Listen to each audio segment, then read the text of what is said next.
Hi friends, welcome to politicals. మనం ప్రతిరోజుని ఎంతో ప్రశాంతంగా స్టార్ట్ చేద్దాం అనుకుంటాం. కానీ పొద్దున లేచిన దగ్గర నుంచి రాత్రి పడుకునే వరకు ఏదో ఒక ఆలోచన మనల్ని వెంటాడుతూనే ఉంటుంది. అసలు నేను ఎందుకు ఇలా ఆలోచిస్తున్నాను, నా లైఫ్ ఏమైపోతుంది, ఆ రోజు వాళ్ళెందుకు నన్ను అలా అన్నారు, ఇలా చిన్న చిన్న విషయాలనే కొండంత చేసి ఊహించుకుంటూ గతాన్నే తవ్వుకుంటూ భవిష్యత్తు గురించి తెగ టెన్షన్ పడిపోతున్నారా? దీన్నే సైకాలజీలో ఓవర్ థింకింగ్ అంటారు.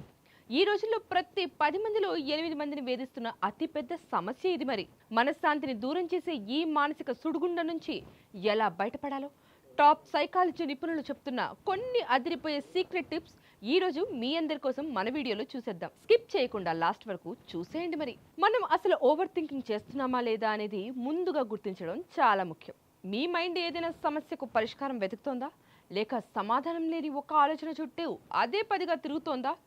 అది మిమ్మల్ని మీరే ప్రశ్నించుకోండి. ఒక్కవేళ సొల్యూషన్ దొరకకుండా మైండ్ అంతా గందరగోళంగా ఉందనుకోండి, మీరు ఓవర్ థింకింగ్ ట్రాప్లో పడిపోయినట్టే. ఇక దీని నుంచి బయటపడడానికి ఒక సూపర్ టెక్నిక్ ఉంది. ఒక పేపర్ తీసుకోండి. మీ కంట్రోల్లో ఉన్నవేంటి, ఇంకా మీ కంట్రోల్లో లేనివేంటి అనేది 2 లిస్టులుగా విడదీసుకోండి. మీ చేతుల్లో లేని విషయాలను దేవుడికి వదిలేయండి. మీ కంట్రోల్లో ఉన్న మొదటి లిస్ట్ పైనే పూర్తిగా ఫోకస్ పెట్టండి. అంతేకాదు, రోజంతా టెన్షన్ పడకుండా రోజులో కేవలం ఒక 10 నుంచి 15 నిమిషాలు మాత్రమే ఆందోళన సమయంగా ఫిక్స్ చేసుకోండి. అంటే ఆ 10 to 15 మినిట్స్ మాత్రమే మీరు ఆందోళన ఫీల్ అవ్వాలన్నమాట. మిగతా అంతసేపు ఫ్రీగా ఉండండి. ఆ టైంలో ఎంతైనా ఆలోచించండి. మిగతా టైంలో ఏ ఆలోచన వచ్చినా సరే దాన్ని ఆ 10 నిమిషాల సమయానికి మాత్రమే పోస్ట్ పోన్ చేయండి. చాలాసార్లు మన మనసు చెప్పే ప్రతి భయం నిజం కాదు. అందుకే మీ ఆలోచనలను మీరే క్వశ్చన్ చేయడం స్టార్ట్ చేయండి. మీరే కంట్రోల్ కూడా చేసుకోగలరు. దీనికి ఆధారం ఏంటి అని ప్రశ్నిస్తే మీ భయాలని చిటికలో మాయమైపోతాయి. ఇంకా వాస్తవాలు ఇవి కావు అని కూడా మీకు అర్థమవుతుంది. అలాగే ఏ పనిలోనైనా 100% పర్ఫెక్షన్ కోసం వెయిట్ చేస్తున్నారా? అస్సలు చేయకండి. అలా కూర్చున్నట్టయితే చిన్న అడుగైనా సరే ముందుకు వేస్తూనే ఉండండి.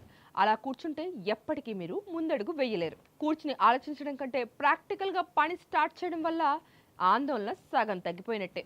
ఒక నిర్ణయం తీసుకునేటప్పుడు అంతులేని సమాచారాన్ని సేకరించడం ఆపేయండి. గూగుల్లో మిగతా అన్నిటినీ కూడా సెర్చ్ చేయడం వల్ల మన మైండ్లో తెలియకుండానే మనకి ఒత్తిడి కలుగుతుంది. దానివల్ల కంపారిజన్స్ మొదలవుతాయి. అదేవిధంగా ఒత్తిడి ఇంకా ఎక్కువయ్యి మనల్ని కన్ఫ్యూజన్ స్టేట్లోకి నెట్టేస్తుంది. ఒక డెడ్ లైన్ పెట్టుకొని చేతిలో ఉన్న ఇన్ఫర్మేషన్తోనే ధైర్యంగా ముందడుగు వేయండి. ఇక మీ మైండ్ని వేరే వైపు డైవర్ట్ చేయడానికి వంట చేయడం, నచ్చిన మ్యూజిక్ వినడం, పజిల్స్ సాల్వ్ చేయడం, లేదా మంచి యోగా లాంటి వాటిల్లో బిజీ అవ్వండి. నడక, యోగా లాంటి శారీరక శ్రమలు మీ ఒత్తిడిని తగ్గించి మనసుకు కావలసినంత ప్రశాంతాన్ని అయితే ఇస్తాయి. అన్నిటికంటే ముఖ్యంగా గతాన్ని మార్చలేం, భవిష్యత్తును అస్సలు ఊహించలేం. కాబట్టి గట్టిగా శ్వాస తీసుకుంటూ ప్రస్తుతం మీ కళ్ళ ముందు ఉన్న లైఫ్ని మీరు ఎంజాయ్ చేయడం మొదలుపెట్టండి. ఆకాశంలో మేఘాలు వచ్చి వెళ్తూ ఉంటాయి. అలాగే మన మనసులో వచ్చే ప్రతి ఆలోచన కూడా వస్తూ వెళ్తూనే ఉంటుంది. అన్నిటినీ నిజం అనుకోకుండా వచ్చి వెళ్ళే మేఘంలా వాటిని కూడా వదిలేయడం ఖచ్చితంగా అలవాటు చేసుకోండి. చూశారు కదా, ఆలోచించడం తప్పు కాదు, కానీ అది మీ ప్రశాంతతను మొక్కలు చేసేలా మాత్రం అస్సలు మారకూడదు. ఈ రోజు నుంచే మీ ఓవర్ థింకింగ్కు ఫుల్ స్టాప్ పెట్టేసేయండి.